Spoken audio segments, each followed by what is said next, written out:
కొంతమంది దర్శక నిర్మాతలు కొందరు నటీనటులను రెగ్యులర్గా తమ సినిమాల్లో తీసుకుంటుంటారు. అది వాళ్ళకి సెంటిమెంట్ అవ్వచ్చు, లేక వారి మధ్య ఉన్న స్నేహం అవ్వచ్చు.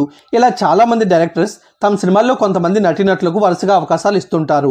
ఇప్పుడు కల్కి డైరెక్టర్ నాగశ్విన్ కూడా ఓ హీరోయిన్కి వరుసగా తన సినిమాల్లో అవకాశాలు ఇస్తున్నాడు. నాగశ్విన్ ఇప్పటివరకు ఎవడే సుబ్రహ్మణ్యం, మహానటి సినిమాలతో మెప్పించగా ప్రభాస్ కల్కి సినిమాతో మళ్ళీ అందరినీ పలకరించాడు. అయితే ఎవడే సుబ్రహ్మణ్యం సినిమాలో మెయిన్ హీరోయిన్ మాళవికా నాయర్. ఈ మలయాళ కుట్టి ఎవడే సుబ్రహ్మణ్యం సినిమాతోనే తెలుగులోకి ఎంట్రీ ఇచ్చింది. ఆ తర్వాత తెలుగులో వరుస సినిమాలు చేస్తున్న కమర్షియల్ బ్రేక్ మాత్రం ఇప్పటి వరకు రాలేదు. ఎవడే సుబ్రహ్మణ్యం నాగశ్విన్ మొదటి సినిమా. ఈ సినిమా తర్వాత నాగశ్విన్ మహానటిలో కూడా మాళవికా నాయర్ ఓ ముఖ్య పాత్ర పోషించింది.